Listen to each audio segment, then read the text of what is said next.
llamó la atención, y ya después, como soy curiosa, averigüé. Entonces apareció allí la idea del alambre, de los alambres trabajados con sus manos y las figuritas de los alambres. Pero a mí me lleva también a otra idea, al alambre por donde se pasea, claro, el funambulista, por donde se pasea haciendo equilibrio. Y yo creo que la poesía es un poco pasearse sobre un alambre haciendo equilibrio, para no caerse. Y la vida también. Y la vida, claro, la vida. La poesía es un poco... Bueno, este libro, que también me dio muchísimo placer leer, está dividido en dos partes. La primera parte a modo de poemas y la segunda a modo de prosas poéticas. Y si bien la temática de ambas partes parece no ser la misma, yo encuentro que sí es la misma voz, la voz de la niña.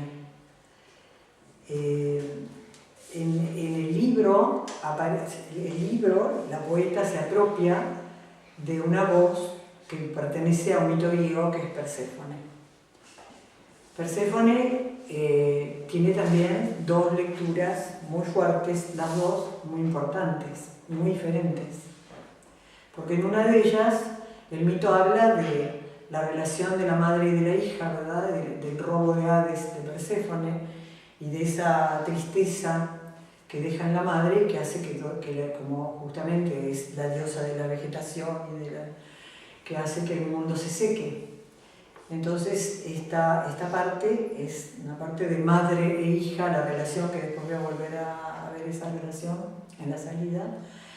Me parece que es una cosa muy fuerte, muy importante, y también algo muy femenino. Con esto no quiero plantear poesía femenina, poesía masculina, pero sí me parece un mito que es muy fuerte respecto de la mujer, porque la madre, que le han robado su criatura, está destruida y bueno, trata de recuperarla. Pero también en ese mito está el contagio, que aquí es donde también la enfermedad y el contagio figuran en los tres libros, ¿no? Porque el contagio, Perséfone, Hades, para que no se... Bueno, la madre protesta hasta que Zeus le dice, bueno, está bien, te la voy a devolver, pero Hades le hace comer unos granos de granada y con eso queda contagiada del submundo, del Hades, y ya no puede irse de todo. Entonces, Perséfone es la que lleva el contagio de la muerte, que esta sería la primera visión del mito, pero en la segunda visión, cuando ya es Perséfone y no la hija, es la señora de la muerte, o sea que también es la que lleva la muerte. Y en ese sentido ya no es un frágil ser que ha sido raptado por el amor, sino que es la que distribuye este contagio, distribuye la muerte entre los seres. Pero en el primer poema del libro dice, en el primer verso, Perséfone, cajón adentro, vamos a ponernos los lentes para poder leerlo bien.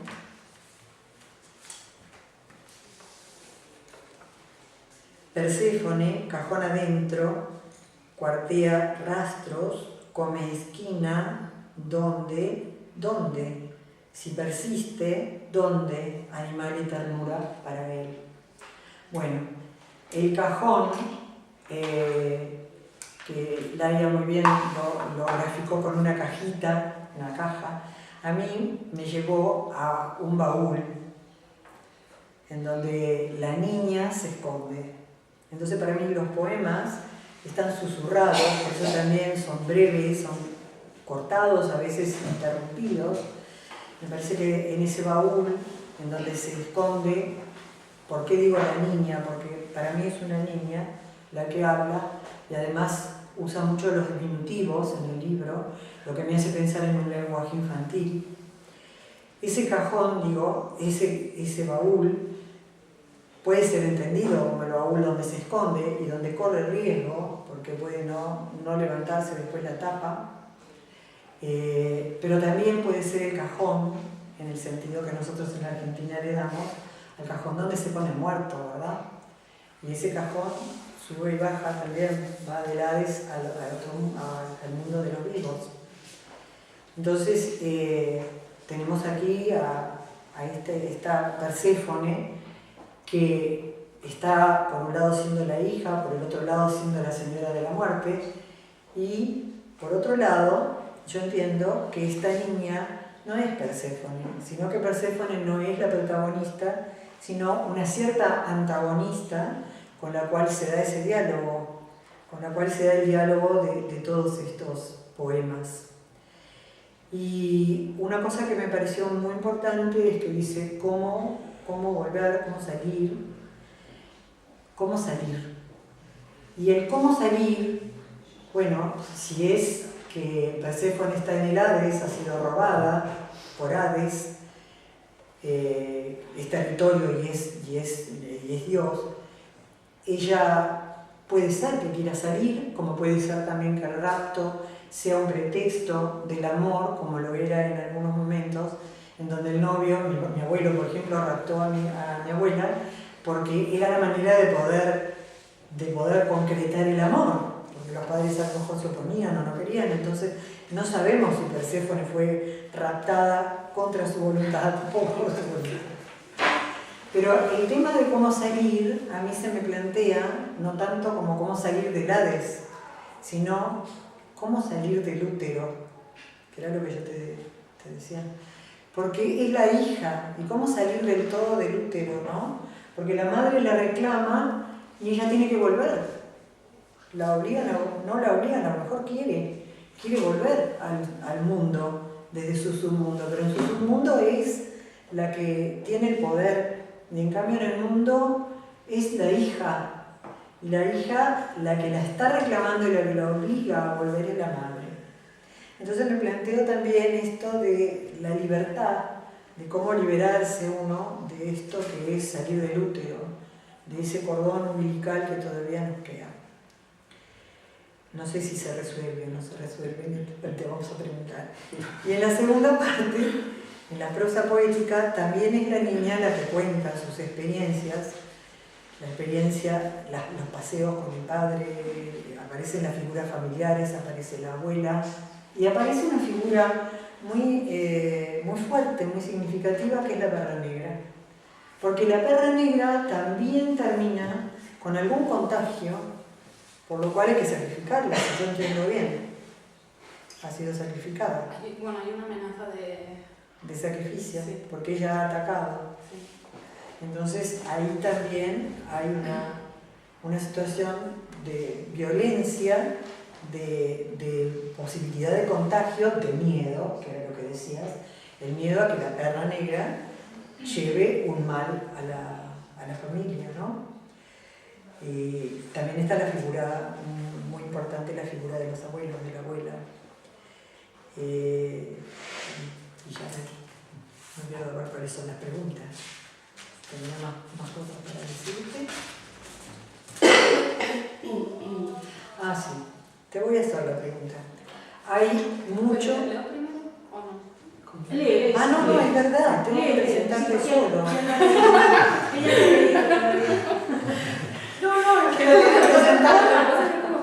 No, es que yo lo tenía ya, esto era como la presentación del libro.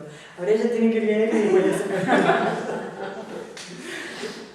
Venga, pues entonces leo. Bueno. Voy a leer un poco de las dos partes. Como ha dicho María Rosa, tiene dos partes en el libro, y entonces voy a leer un poco de cada.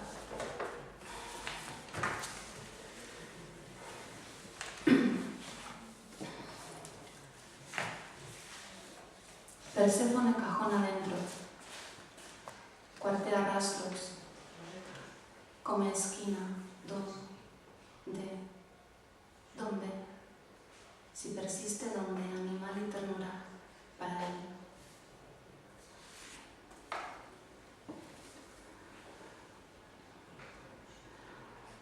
Oblicua y persiana, aclimatando ombligojo a la torcedura del cajón. Perséfone saliva a tierra, minucia, que a borbotones.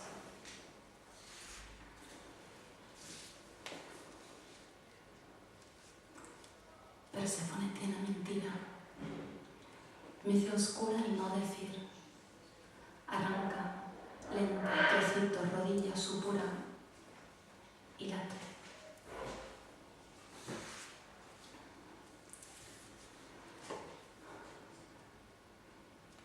Imaginaría que ve, a veces oye, ve, se arruguitas adentro, cráneo se arruga y empieza, ¿cómo? Perséfone, sin saber dónde, ¿qué detiene esto?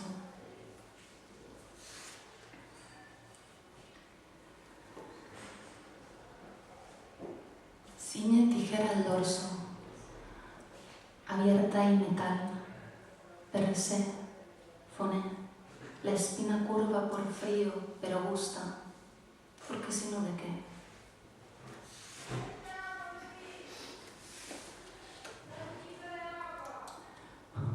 Tortugas. Marrón y coágulo desciende. Perséfone mira niño a trocitos muriendo de sí. Oh, tan fácil niño medusa como sacarte fue seguir.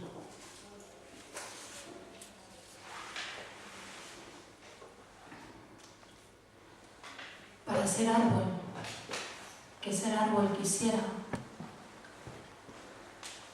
aquieta intestino y purpurina de su frente. Espera.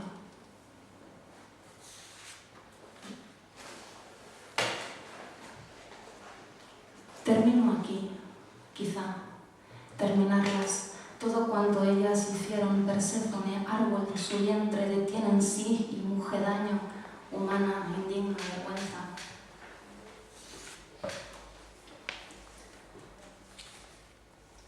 Repite. Habla fantasma, dice Perséfone. Le falta el pavimento. Mira y no se atreve. ¿Qué es salir? Recupera postura anterior. Animalito, bicho, bola, Perséfone, ovillo, aguanta miedo. ¿Qué es salir?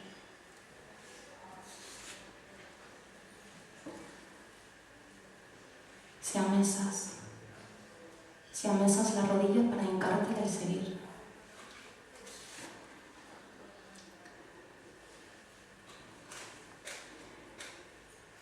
Espera el escondite o juega.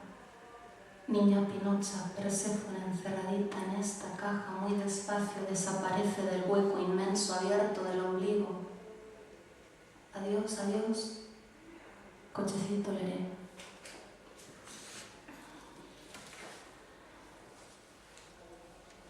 Hace persefonitas de alambre, a veces.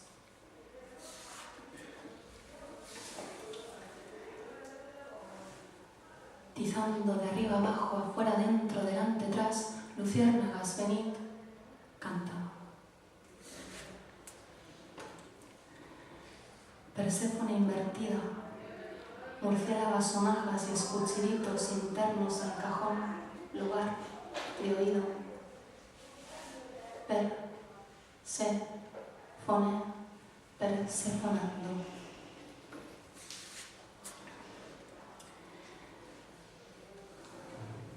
Perséfone o membrana,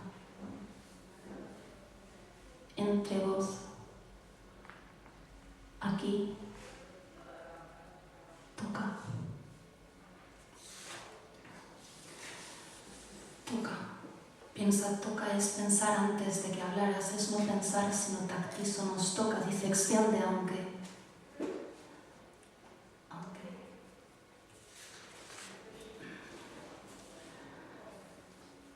Animalita que de mí eres, soy, siamesas, esta herida donde lengua y saliva vuelco.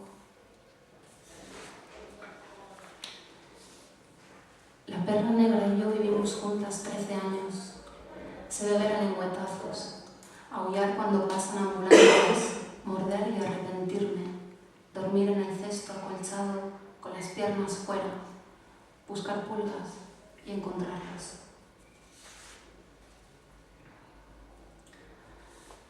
Recuerdo que estoy en casa de mi abuela.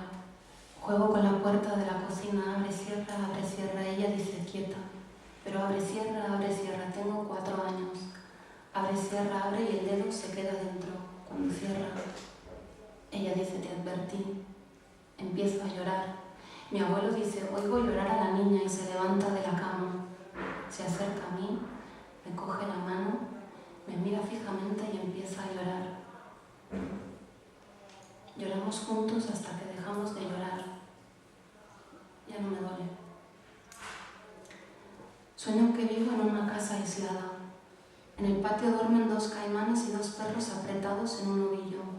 Uno de los perros es la perra negra. Se despierta. Me mira. Se acerca a saltitos y me lame las manos. Me acerco a los caimanes. No se mueven. Me parecen casi rocas de escama o brotados de abajo. Árboles fósiles de dragón. Los veo echados de perfil. Abren los ojos y me miran fijamente.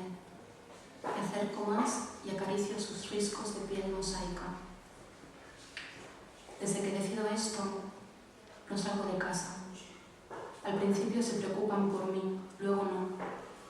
Luego no veo nunca a nadie y solo hablo con mis padres. Ellos terminan en mí y yo termino en ellos. Acaba lo que puedo hacer que acabe. Es mi único gesto libre. Mi órgano pensante es el intestino. Intestinal es mi contacto con el mundo. Escribo y defeco y no son actos distintos.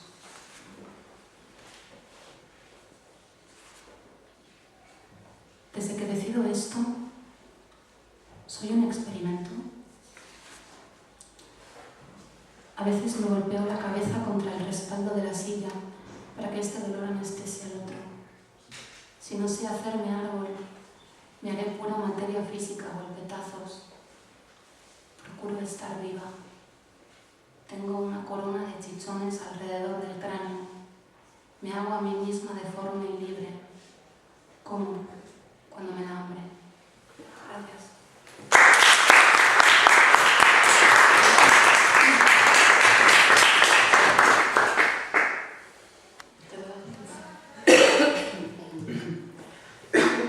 Bueno, ahora sí las preguntas, no te vas a salvar. Bueno, a mí una de las primeras cosas que me sorprendió de Alambres es el tema de que está dividido en 2 partes con una influencia formal muy marcada, porque se pasan unos poemas breves que están ahí flotando, a veces casi a la deriva en la página en blanco, a unas prosas que también son breves, pero que en apariencia parece que nos llevan a un terreno más narrativo. Y un poco quería, si nos podías hablar de a qué se debe esta división del libro y cómo funcionan, si funcionan como lo señalaba María Rosa, de que es la misma voz que aparece en ambas partes o pasa en otra cosa. ¿Por qué? Porque es esta división, este cambio tan tajante de forma en el libro. Pues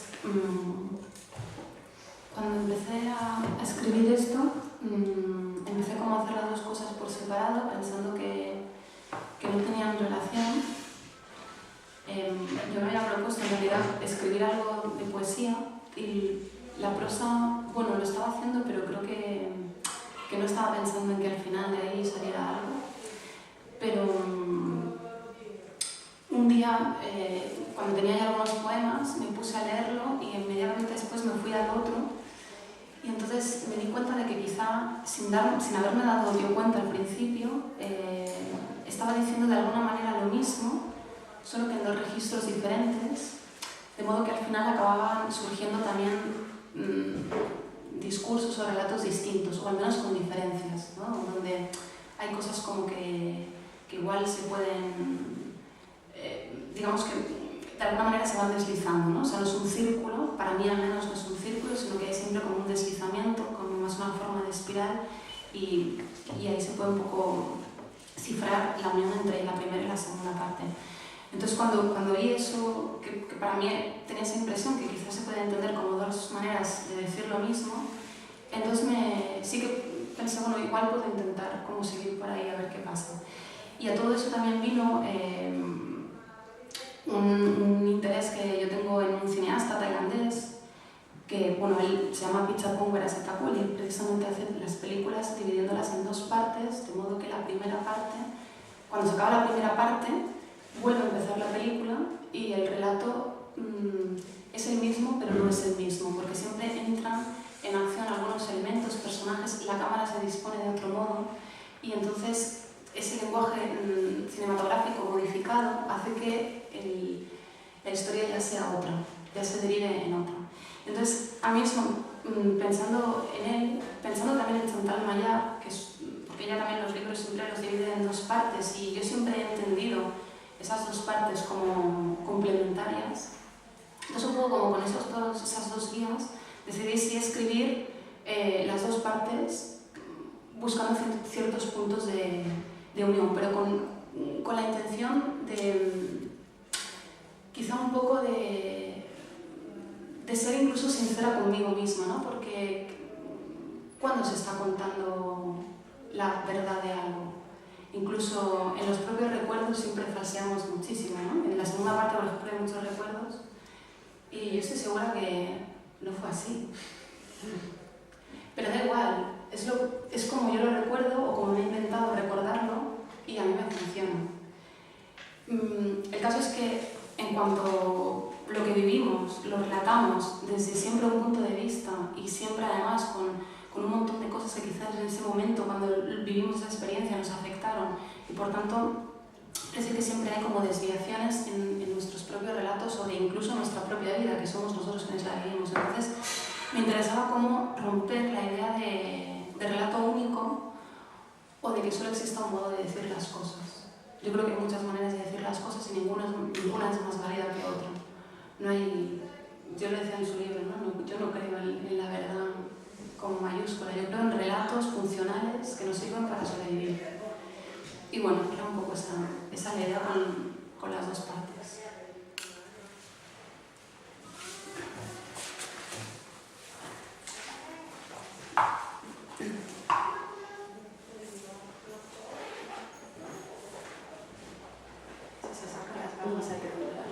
Claro, porque viene una disertación, pero no, es solamente porque me pasaron un montón de cosas. Porque vale una pregunta. Sí. Pues no, te voy a hacer una pregunta, porque una cosa que nos dije que el libro también es sumamente sensorial en el sentido de que, bueno, hay un deshacerse del que va hablando, es como que el cuerpo fuera deshaciéndose de a poco, llega a lo intestinal, que sería lo profundo, pero también ese cuerpo se va reconstruyendo a partir del poema, ¿no? Y es como la presencia sostenida por el lenguaje. Eso es, la presencia sostenida por el lenguaje, ¿no? Y la pregunta que te voy a hacer tiene que ver con esto que has leído, una de las últimas cosas que tú dices, así como voy al baño, como defeco, escribo, ¿verdad? Y hay una palabra que no es muy usada, pero es obrar. Obrar significa también aligerar el intestino. Y entonces obrar y producir el poema. Y quiero que me digas, a ver, qué es lo que, porque tú misma lo has dicho, cómo lo ves esto, si es que consideras que la escritura es un acto en donde está comprometido el cuerpo, pero además, como que todo obrar, y que hay uno de los textos cortos, de los textos en prosa poética, en donde tú cuentas que cuando eras pequeña, cuando obrabas, mostrabas la figura de la jirafa, las figuras que habían ido saliendo, que el niño está haciendo una obra, ¿no es cierto? Está haciendo una escultura, está haciendo una obra. Bueno, ¿y qué relación le das a esto de lo orgánico, puramente orgánico, y la escritura como una manifestación de eso. Bueno, lo que te has dicho en ese pequeño fragmento, en la segunda parte, eso es cierto. Bueno, supongo que al final un poco todos, ¿no? Lo que pasa es que el excremento es tabú, entonces es como algo que no se suele hablar. Pero yo de pequeña tenía como una fascinación por mis excrementos, pero en realidad por los unos y por los otros. O sea, que mi perra hacía caca y también, a ver qué... Porque me parecía algo como muy raro, ¿no? Porque de pronto tú estás comiendo y comes cosas que tienen una forma y un color, y de eso, sin tú querer, sale lo otro. Entonces, en realidad es algo como muy obvio, pero que te pones a pensarlo y es increíble. Claro. Y encima es algo que te está dando la vida, o sea, es decir, tú estás comiendo porque necesitas eso para vivir, si no te morirías. Es una especie como de algo residual de casi de tu vida, ¿no? De tu posibilidad de vida, eso ahí un poco como queda. Todo eso que digo ahora no lo he pensado cuando era pequeña, es simplemente que me parecía raro que de lo que yo comía saliera aquello sin yo quererlo. Entonces yo siempre buscaba formas, y siempre veía formas, y mi abuela estaba muy harta de mí, y además me decía que era una cochina y que dejara de hacerlo. Y bueno, entonces hay un momento en el que me di cuenta que a la gente no le gustaba que le contara ese tipo de cosas y dejé de contarlas. Pero yo seguí mirándolo, porque es muy interesante. Bueno, total. Vale, la relación. Bueno, eso obviamente también es, digamos, una relación a posteriori, ¿no? Que ya se elabora cuando, digamos, cuando tienes una adquisición de lenguaje y de pensamiento mayor, pero a mí me da la sensación de que, de algún modo, lo que yo puedo llegar a decir o a escribir es muy parecido al acto de cecar, puesto que yo creo que la originalidad en sí es imposible. Es decir, yo tengo la sensación de que constantemente como cosas, lecturas, películas, conversaciones, sensaciones. Yo creo que somos, en cuanto a los sentidos, estamos comiendo todo el tiempo y al final lo que uno hace no es más que una especie de transformar eso en otra forma. Y luego hay algo voluntario, pero hay algo también involuntario, ¿no? Yo creo o sea, cuando tú escribes, te pones a escribir porque quieres, pero es verdad que hay veces en que hay sorpresas, porque hay veces que igual tú querías hacer algo o empezabas queriendo hacer algo y al final sale otra cosa. Entonces ahí hay como una cosa que tú no controlas pero no controlas, que eso también es lo bonito, ¿no? Supongo que de escribir como de hacer cualquier tipo de actividad artística, que hay un punto en el que empiezan a surgir otras cosas que también forman parte de ti, pero que igual no tienes un control tan consciente sobre ellas.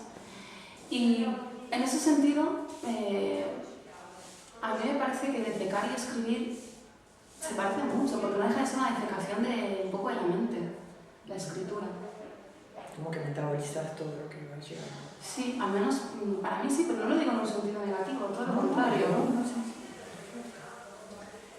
Y bueno, pues ya está. Te toca leer, ¿verdad? Hacemos la ronda. Bueno, hacemos si queréis. Sí. Ahora sería el momento en que si alguien quiere preguntar. Si alguien quiere preguntar algo. Vale, ¿te pasas? No, yo somos pocos, me pregunto. Yo no soy del mundo de la poesía, vengo del mundo de la narrativa. Y de vuestros libros solo he leído el de María Rosa. Pero me ha sorprendido y me ha chocado mucho el tuyo, que tiene esas dos partes de poesía y de narrativa. Y bueno, habéis hecho comparaciones. Para mí, desde la narrativa, la única diferencia que hay en esas dos partes del poema es el punto de vista. Yo creo que la primera parte poética está escrita por una mente, por un niño, por una mente infantil, por unos retazos de memoria, mientras que la otra es exactamente el mismo relato. No lo he leído, es solamente de los trozos que habéis dicho, por lo tanto es muy subjetivo, es una sensación. No tengo nada de poeta, yo soy narradora. Pero en esa segunda parte yo creo que había lo mismo, pero con una narración de una persona más adulta, una narración más elaborada. Eso es mi punto de vista, no sé si me equivoco o no.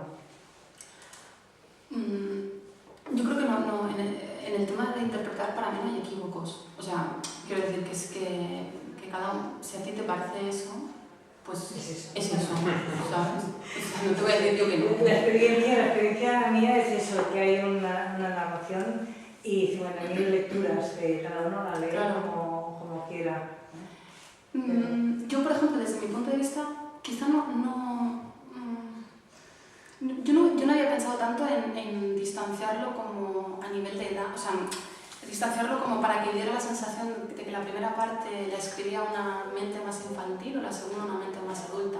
Pero es verdad que en eso tampoco, es decir, yo empecé a hacer una cosa por una parte y la otra por la otra, y digamos que cada cosa tenía como su tono, y tampoco pensé, como la idea tampoco era hacerlo en un origen para que fuera junto.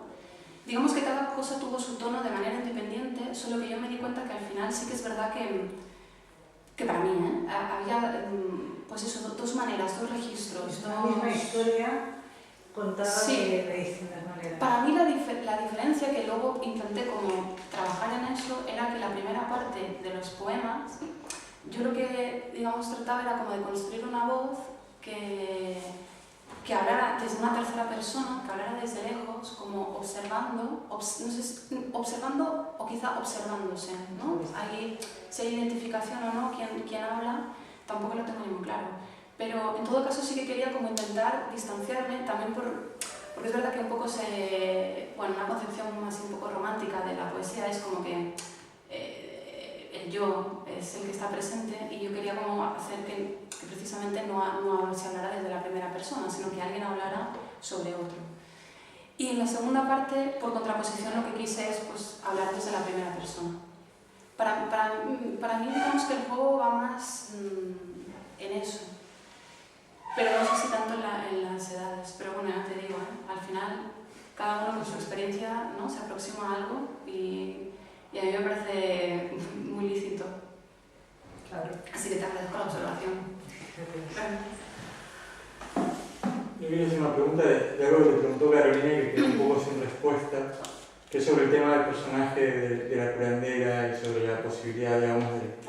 Sí, a ustedes, a la señora del medio, digamos, de la posibilidad curativa del personaje de la curandera. Bueno, hace un par de semanas, la tuvimos a Meniló hablando, y en algún momento también ella, cuando le preguntaban especialmente sobre su libro y sobre biología, bueno, ella decía que no creía en la escritura, digamos, terapéutica, o que la escritura pudiera curar, o sea, digamos, ningún tipo de herida, ¿no? Sin embargo, acá estaba esto que mencionaba Carolina, que me parece que hay también una característica en Azahara que tiene que ver, digamos, con la memoria, con la recuperación de la memoria, y, digamos, cierta posibilidad de revisitar ciertos escenarios y traer nuevas cosas hacia eso. Entonces, era un poco, bueno, insistir con esta pregunta de Carolina y ver si crees que, digamos, a través de esta escritura se da algún tipo de modificación del pasado en términos más curativos, digamos. Sí, yo creo que el arte en sí, todo el arte es curativo. Eso creo. Realmente creo que es curativo. El ejercicio del arte y además la lectura, observar, escuchar música, ir a ver buenas obras, todo me parece que sí, que es curativo. En algún momento uno puede estar muy, muy mal, un poco triste, y de pronto lee o escucha una música de Bach o lo que sea, o lee un buen poema y se siente, ¿verdad?,